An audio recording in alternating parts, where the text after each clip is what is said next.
Bueno, antes de comenzar, como siempre, voy a hacer una oración. Gracias, Señor, en el nombre de Jesús, por permitirme compartir este mensaje aquí con mis hermanos. Esta palabra, a quien más la ha predicado es a mí. Espero que caiga en tierra fértil y dé fruto al 30, al 60, al 100 por uno, como siempre te pido, Señor, en el nombre poderoso de Jesús. Te ruego, Señor, que disipes toda distracción y que esta palabra sea recibida con ánimo de aumentar nuestra eficiencia en el camino del cristiano. Poderoso Jesús, en tu nombre te pido, Espíritu Santo, que seas tú en todo momento a través de mí. Amén. Bueno, y si había una palabra para poner como puntapié en la palabra que vamos a compartir hoy, en el mensaje, era la palabra que compartió Cami. Sinceramente no la había tenido en cuenta, pero lo que dice es tal cual lo que vamos a hablar y tal cual el corazón del mensaje que vamos a compartir hoy. De hecho, muchas veces yo me he encontrado en lo personal sin saber cómo orar, sin saber cómo llegar a Dios con todo lo que hay en mi corazón. Muchas veces voy con peticiones, con anhelos, con necesidades. Muchas veces voy en angustia o con necesidad de ser restaurado por Él. Siempre tengo presente el capítulo 6 de Mateo, ya por el versículo 5 al 15, lo que es la oración que Jesús nos enseña, el Padre Nuestro, que por muchos años como niño recé y repetía, pero cuando uno entiende la esencia y la estructura que ahí Jesús manifiesta en cuanto a la oración, cubre todos los puntos para la vida de un cristiano. Que Dios nos libre de la tentación, que nos libre del mal, agradecer y pedir por el alimento, por su protección, por su perdón. Está implícito el perdonar a otros, para pedir perdón por nuestras ofensas, en fin. La oración varía, nosotros nos rendimos buscando consuelo en muchas ocasiones, buscando refugio, como decíamos, quebrantándonos en necesidades varias. Lo importante es darle libertad al Espíritu Santo para que sea Él quien nos guíe en la oración al Altísimo, en esa conexión que nosotros queremos generar. Entonces, eso implica a nosotros un gran paso de fe, sin la cual nadie verá a Dios, nadie puede agradar a Dios. El mismo Jesús nos promete ser escuchados y recibidos con nuestro clamor, que el mismo Dios nos dará buenas dádivas. ¿Cuánto más Dios nos dará buenas dádivas siendo buenos? Si nosotros siendo malos le damos buenas dádivas a nuestros hijos, lo dice así.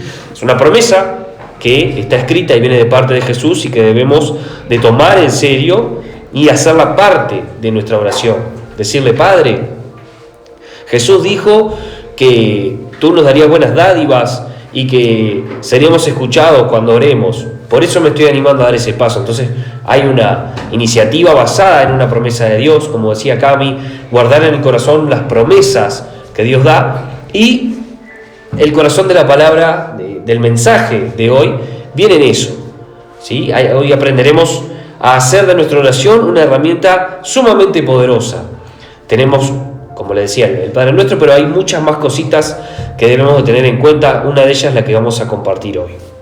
Los invito a ir yendo a 2 de Samuel, capítulo 7, versículo 21 al 29, para que se vayan situando en la palabra.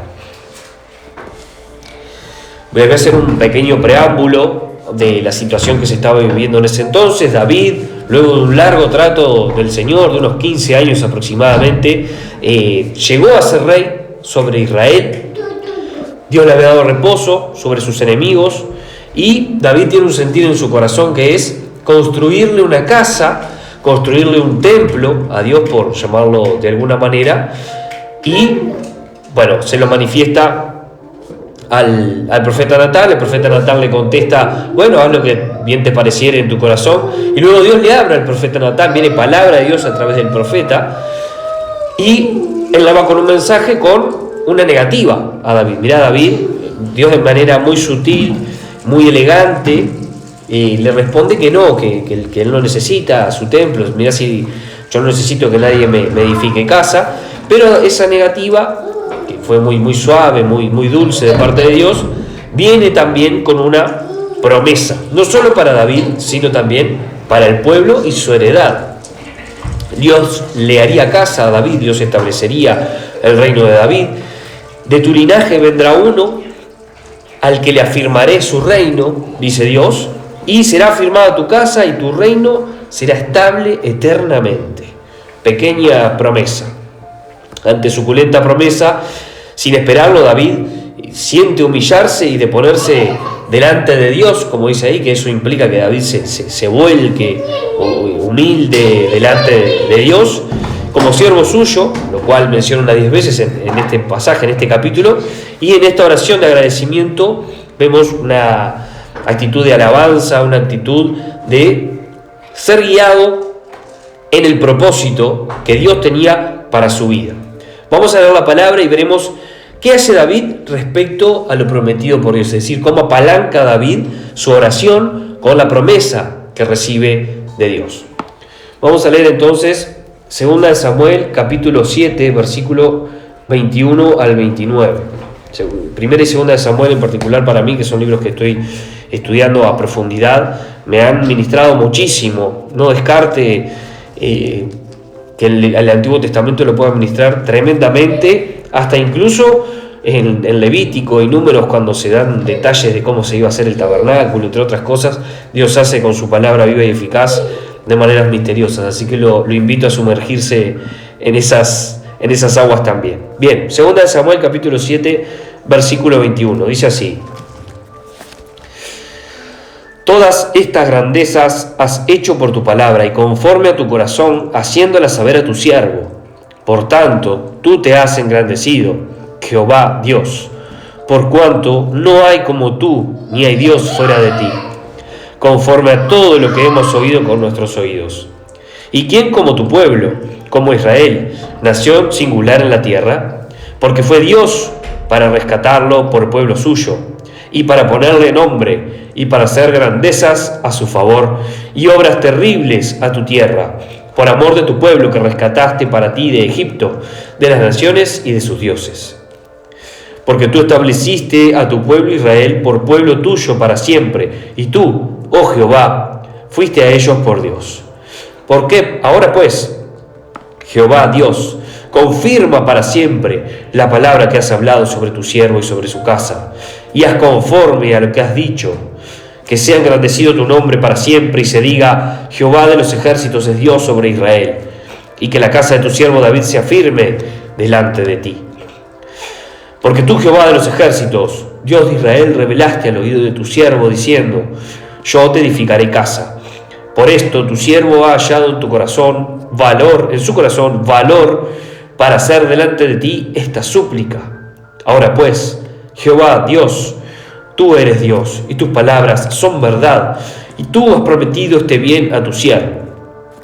Ten ahora a bien bendecir la casa de tu siervo, para que permanezca perpetuamente delante de ti, porque tú, Jehová, lo has dicho, y con tu bendición será bendita la casa de tu siervo para siempre. Bueno, ¿pudieron notar la sana osadía y el acertado atrevimiento, en el buen sentido, de David para con lo que Dios habló a través del profeta? Vemos que David, en un momento que no lo esperaba, recibe un mensaje de parte de Dios con una hermosa noticia de cómo Dios va a hacer con su familia, con su linaje y el propósito que comenzó con él.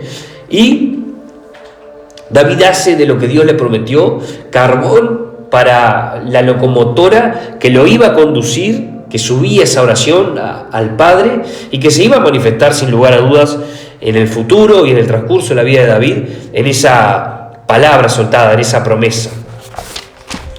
Entonces vamos a ver un poquito lo que estos versículos nos muestran, porque la palabra de Dios, si bien nos cuenta un hecho histórico en lo que David manifiesta, en lo que David hace, tiene un mensaje implícito y explícito tremendo para guiarnos a todos los cristianos en nuestra vida, sobre todo de este personaje que, además de ser ancestro de Jesús, es el personaje con el corazón más cercano o conforme al de Dios en la palabra. Notemos cómo en el versículo 24 David trae a memoria cómo Dios fue sustento y fortaleza, cómo Dios, ese Dios vivo para el pueblo de Israel. ¿Cuántas fueron las promesas que Dios cumplió desde el comienzo allá por Abraham hasta ese entonces? Lo sacó de Egipto. A Abraham le dio descendencia numerosa, porque ya para el entonces de David eran unos cuantos. Les dio la tierra prometida, las promesas cumplidas que los iba a sacar con Moisés, luego con Josué, con David, que le dijo con 15 años, siendo pastor de ovejas, que iba a ser rey, y David hasta venía con garrapatas, capaz de lo más bajo, socialmente hablando, porque ser pastor era de la baja calaña, y hoy lo levantaba como rey. Entonces David era consciente y estaba entrenado en los procesos que Dios requería para cumplir sus promesas.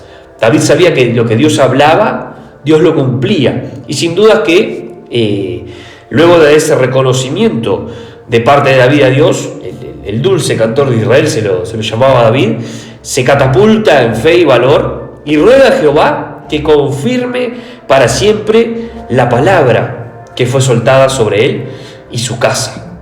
Vemos que le dice, es en el 24, acá: haz conforme a lo que has dicho. No vemos a un David en una actitud de reclamo. Hacé conforme a lo que me dijiste, no me estafes. No es esa la actitud.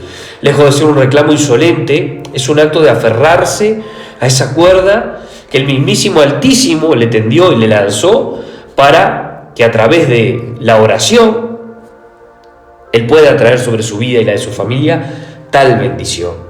Entonces vemos cómo ya la actitud de David tiene una fe implícita, una fe bien alimentada, una fe polenta, entrenada, que ni bien David recibe esa palabra de Dios, él la atesora en su corazón, él la toma, se aferra a ella y la pone en práctica. No demora, recibe el mensaje del profeta Natán y ya empieza a hacer parte de su oración la promesa que Dios le dio. Promesa que vino en este caso a través del profeta. A muchos de nosotros nos llega a través de profeta, pero no perdamos de vista que este librito, llamado Biblia, conjunto de libros, está lleno de promesas de parte de Dios. No se preocupe que yo al final le voy a dejar al menos unas 5 o 6 para que usted pueda implementar en su oración y empezar a enriquecer y a atraer y hacer de su oración una oración ferviente, una oración que queme, que se sienta el calorcito como cuando uno se arrima a la estufa, y que usted pueda empezar una nueva etapa con una oración más fuerte, más eficiente, más eficaz, como nos dice el libro de Santiago, en el capítulo 5. La oración eficaz del justo puede mucho.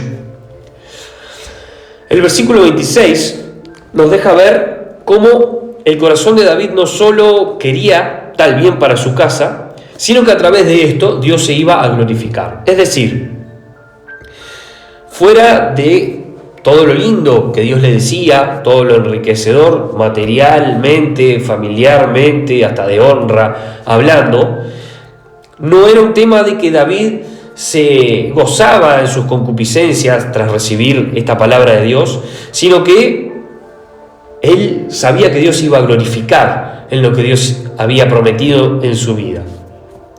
No era una oración enraizada en el egoísmo ni los intereses de David. Era una oración que de verdad alababa y exaltaba a Dios.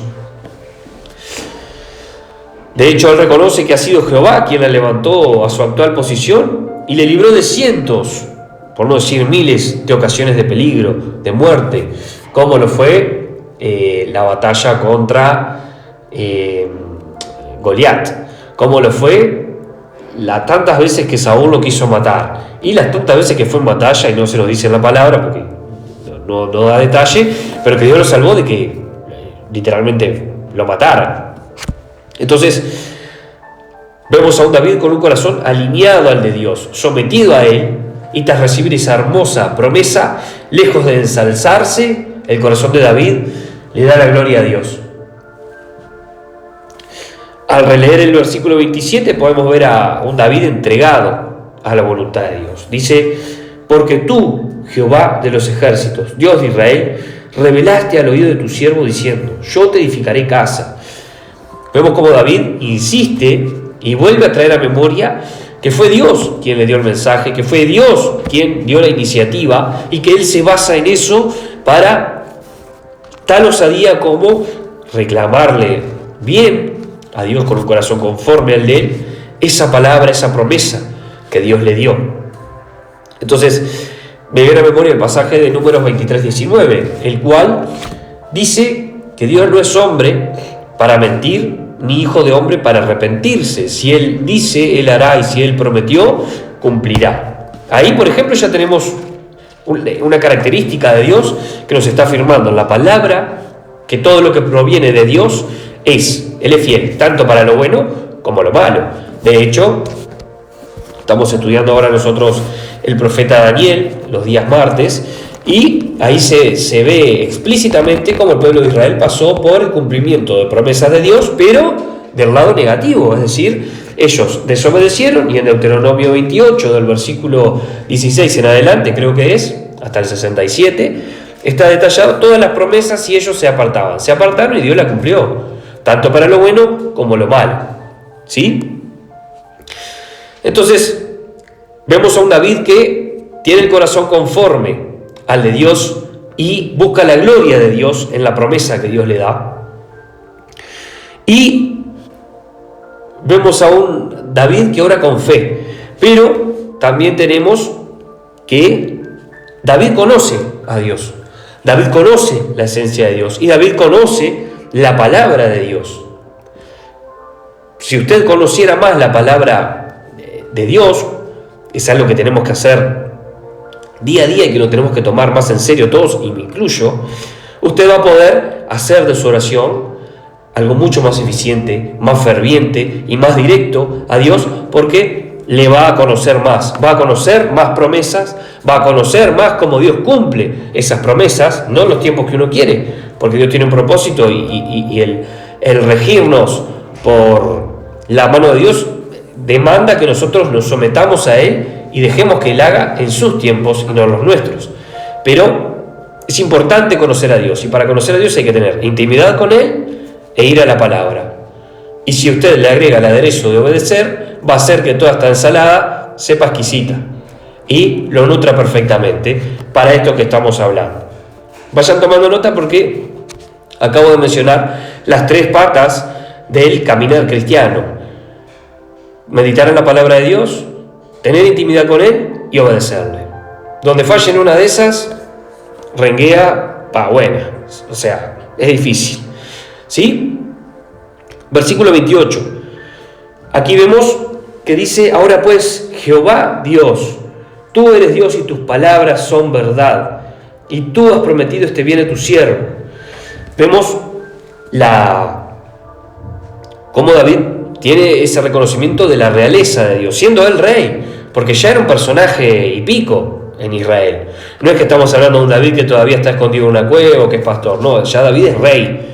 Sabe que Dios lo llevó a ese lugar, tiene el corazón correcto luego de todo el trato que Dios tuvo con él en su vida. Así que paréntesis, si Dios está tratando en tu vida y está trabajando en la humildad, la mansedumbre y el dejarte tratar y tu paciencia, ten en mente que vas a tener muchas cualidades como las que tuvo David, porque David fue tratado duro.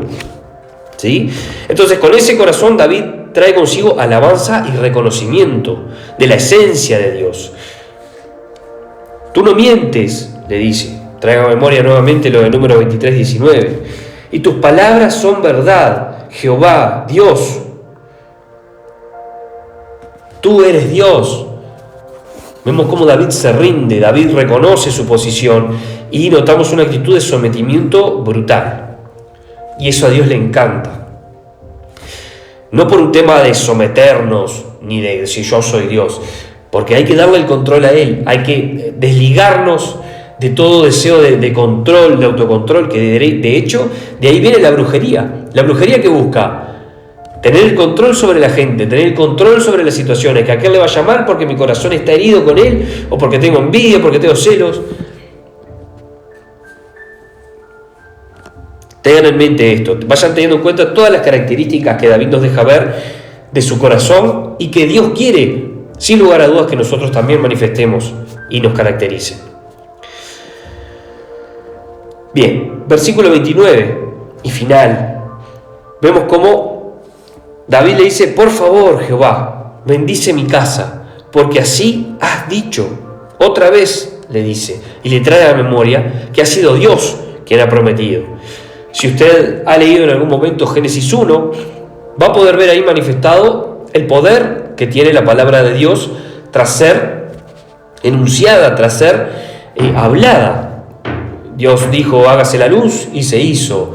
Háganse los mares, y se hizo. Los animales, etcétera, etcétera. Si usted va a Génesis, los comienzos en Génesis, lo va a poder ver. Y ahí tenemos una clara evidencia de lo que implica la palabra de Dios y cómo se traduce en el mundo físico. Porque las promesas que aquí le hablaba David eran tangibles. O sea, te voy a dar casa, voy a afirmar tu heredad, voy a afirmar tu linaje, lo voy a hacer eterno. ¿Me explico? De hecho, David, lo que Dios prometió sobre David se cumplió. ¿Erraron los hijos de David, los nietos? Sí.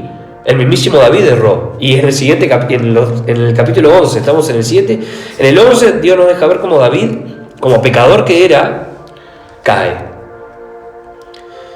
¿Sí? Y más adelante su hijo Salomón, hasta que Dios tiene que poner vara de corrección. Pero esta promesa que Dios le hacía a David aún está por cumplirse. Y es a través de Jesús. Si usted ahonda más adelante en el capítulo y todo su contexto, lo va a poder ver perfectamente. Bien. Entonces, componentes de la oración de David. Vamos a repetirlos, ¿sí? Los vamos a puntualizar para que lo tengan presente, de cómo David trae esas promesas, cómo David ora sobre esas promesas que recibió de Dios, y cómo nosotros tenemos que orar sobre esas promesas que Dios nos dio. Primero que nada vemos manifestada la humildad de David. David se rinde ante Dios. Ese se puso delante de Dios, que está en el versículo 18, un poquito más atrás de cuando comenzamos. Dice: y entró el rey David y se puso delante de Jehová. Ese ponerse delante de Jehová implica rendición, implica humildad, implica: acá estoy, con un corazón adecuado, conociendo su lugar y su posición, a la cual Dios le había levantado. Lejos de ofuscarse y de ensañarse, porque no se olvide que esta promesa llegó a David tras la iniciativa de él de pedir: yo te quiero construir el templo. Padre, yo quiero levantar mi empresa, bendecí mi empresa, quiero crecer, quiero comprar un auto a mi madre, por favor, Señor. ¿Y cuántas veces?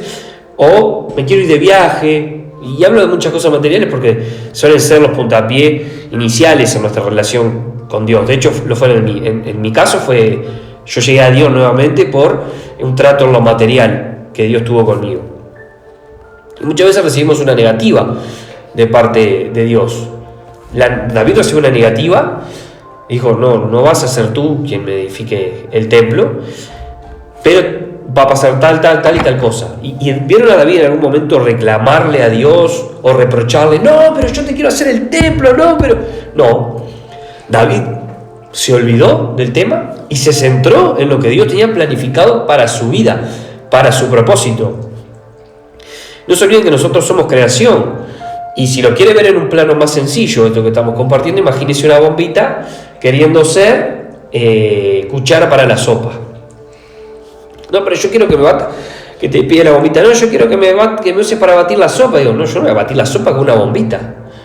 Para eso está la cuchara. El templo lo va a hacer Salomón. Vos, esta es tu parte. Lo mismo pasó con David. David se rinde de corazón y se somete al plan de Dios. Tras la promesa que había recibido. No es que David oraba en el aire, no, David tenía una promesa, David tenía un propósito, y eso fue lo que guió su oración, pero con un corazón sometido. Tuvo que aguantarse esas ganas de hacer lo que él quería. Y la actitud de David fue la correcta, fue de alabanza. En el versículo 18 dice: ¿quién soy yo y qué es mi casa para que tú me hayas traído hasta aquí? Y aún te ha parecido poco esto, que me hayas traído a rey y todo. Señor Jehová, pues también has hablado de la casa de tu siervo en lo porvenir. No solo me bendijiste hasta ahora, hay un agradecimiento, hay una humildad, hay un reconocimiento, sino que todavía me hablas de mi herencia y lo bendecida que va a ser. Gracias, Señor. Gracias por tu gracia. Esa es la actitud de David, que no es menor y que por momentos a mí me falla. Les hablo de mí, no les hablo de ustedes. Tú me conoces, todo lo sabes. ¿Quién soy yo para que hagas esto conmigo? Son elementos que, si los reflexionamos y los oramos genuinamente con nuestro corazón, sin duda nos van a hacer tren al cielo con nuestra oración, que suba como olor fragante a Dios. No con una falsa humildad, con reconocimiento, con revelación de que lo que David oraba aplica a nosotros también. Vemos, como dijimos, alabanza, exaltación de la grandeza de Dios, de sus proezas, de sus maravillas, con sus ancestros, con todo lo que Dios hizo por su pueblo. David genera una atmósfera excelente para comenzar su súplica ante el Altísimo. No fue como si nada. Uno en todo el recorrer de la Biblia, sobre todo en el Antiguo Testamento, puede ver cómo le hablaban, cómo se presentaba la gente ante los reyes. Lo vimos, por ejemplo, en Daniel, capítulo 5, con la escritura de la mano en la pared, cuando llega la reina madre al rey, de momento, al regente Belsasar, y le dice: oh rey, vive para siempre, al rey de Babilonia. O la mismísima Esther, que no me acuerdo si era ella o Mardoqueo, que se iba a presentar y tenían que pedir audiencia, porque si uno se presentaba ante el rey así nomás, corría riesgo su vida. Cuanto más al Rey de Reyes tenemos que presentarnos con alabanza, con la actitud correcta, con rendición. ¿Cuántas veces vamos como un kit de emergencia y Dios, por favor, bendecime en este día, necesito pagar tal cosa, por favor, Dios, mira, está tan enferma mi madre, vos ayúdame, dame una mano. Barba, le llegan a decir algunos. Hay una actitud, hay una reverencia que tenemos que tener, que se nos va siendo revelada. No me quiero poner muy quejondroso, pero sí entiendan el concepto en sí que les estoy transmitiendo. Agradecimiento.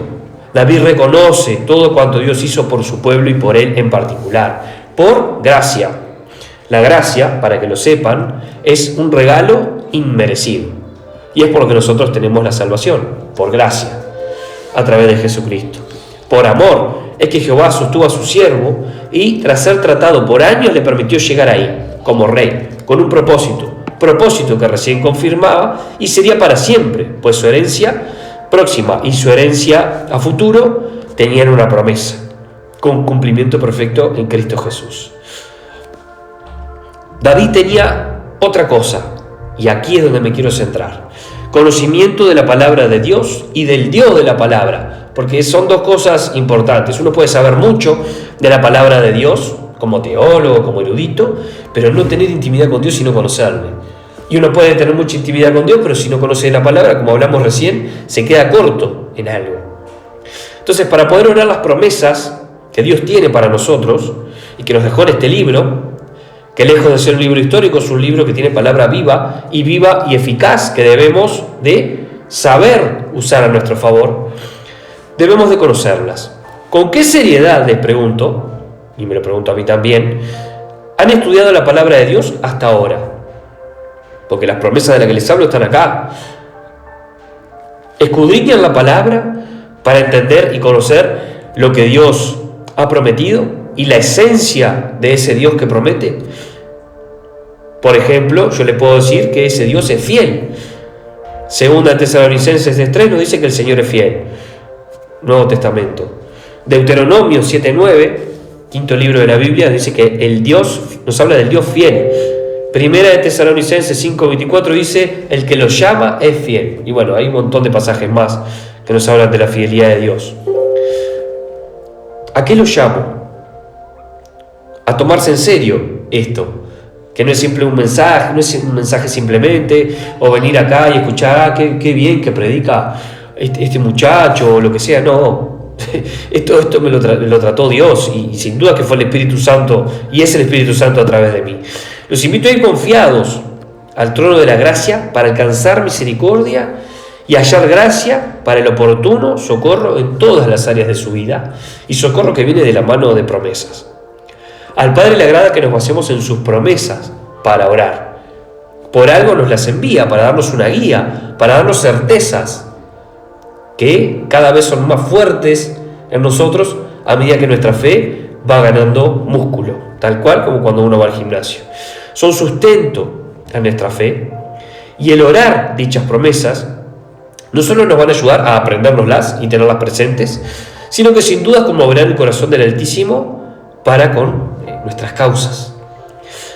Para conocer las promesas, decíamos, debe conocer la palabra de Dios, hacerla parte de sí. De lo contrario, corre el riesgo de llenar sus ruegos con pedidos egoístas y no alineados a la voluntad del Padre. ¿Cuántos hermanos he conocido, me ha pasado a mí también, de tener oraciones que hoy reflexiono y eran vanas, eran oraciones frías, eran oraciones como quien va a pedir un favor, que no está mal, pero puede ser algo mucho mejor. Y es la idea del mensaje de hoy. Entonces, si recién está comenzando en una vida de oración, estas promesas le otorgarán estructura y buenos hábitos para orar. Tendrá contenido y su oración no va a ser una oración capaz de 2 minutos, capaz que se extienda un poquito más, y no es por un tema de tiempo, es por un tema de cómo uno va entrando en esa atmósfera y también va teniendo noción en la cabeza, en el espíritu, y se va haciendo de sí todo esto que estamos hablando. Nos van a guiar eficazmente a pedir sanidad interior, provisión, salud, paz y dirección hacia el propósito de Dios, entre otras tantas cosas más.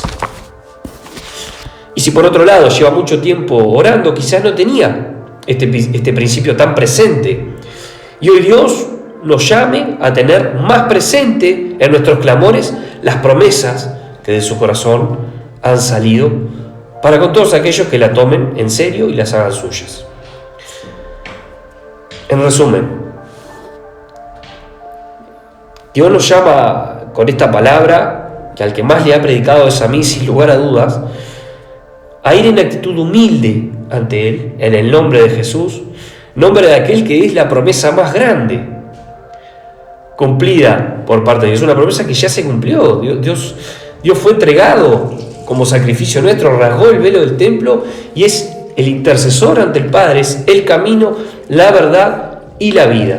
Con esa promesa usted puede arrancar la oración de manera más que exitosa y en victoria. Esa promesa engloba no solo el cumplimiento de la promesa dada a David, que porque Jesús va a ser el que cumpla lo del trono, sino que en el pasaje aquí escrito hablamos de esto, sino todas las promesas de la palabra giran en torno a Jesús mismo. Tómese en serio el hacer suyas y aprenderlas y creerlas. Son muchas las promesas que están en la palabra. Les voy a dejar algunas claves para comenzar. Primero que nada, Jesús fue entregado por nosotros para que obtengamos vida eterna. La salvación es a través de Él. Jeremías 33:3 nos dice: clama a mí y yo te responderé. Mateo 28:20, por si quieren tomar nota: yo estoy con vosotros todos los días hasta el fin del mundo. Palabras del mismísimo Jesús. Mateo 6:33: buscad primeramente el reino de Dios y su justicia, y todo lo demás, todas estas cosas, lo que mencionaba en el capítulo, os serán añadidas. Isaías 54:17: ningún arma forjada contra ti prosperará, y condenarás toda lengua que se levante contra ti. Esa es la herencia de los siervos del Altísimo, de los siervos de Dios. Mateo 21:22: todo lo que pidiereis en oración creyéndolo recibiréis. Y los dejo con esta. Mateo 6:6, que la quiero leer textual. Mas tú, cuando ores, tiene una instrucción: entra en tu aposento y cerrada la puerta, ora a tu Padre que está en secreto. Y tu Padre que ve en lo secreto te recompensará en público. Le dejé un popurrí de promesas que, si usted las aplica, las ora y las hace suyas, su vida de oración tiene que cambiar sí o sí. Este es el mensaje de hoy, no tiene mucha más vuelta, pero creo que viene a nutrirnos y a hacer de nuestra vida de oración algo sin lo cual nadie puede caminar este camino del cristiano y salir vivito. Así que vamos a culminar con una oración y espero que esta palabra haya caído en tierra fértil como se oraba. Padre, en el nombre de Jesús, te damos gracias por tener el tiempo y los recursos para poder compartir esta palabra. Gracias, Señor, por ministrarnos. Gracias, Señor, por confrontarnos y por venir a tiempo con esta palabra que nos llama a reflexionar y a tomar en serio, Señor, esas promesas tuyas, de ese Dios fiel, de ese Dios que nos invita a orar, nos llama a orar, nos dice cómo hacerlo y que nos promete que nos recompensará en público si ante Él nos rendimos en intimidad. Te damos gracias, Señor, por el sacrificio de tu Hijo Jesús, que hoy nos permite, Señor, acercarnos a ti directamente. Gracias, Padre, en el poderoso nombre de Jesús. Reprende, Jehová, toda venganza, toda distracción, todo rechazo a esta palabra, y sé tú, Santo Espíritu, dando el fruto, en el poderoso nombre de Jesús. Amén y amén.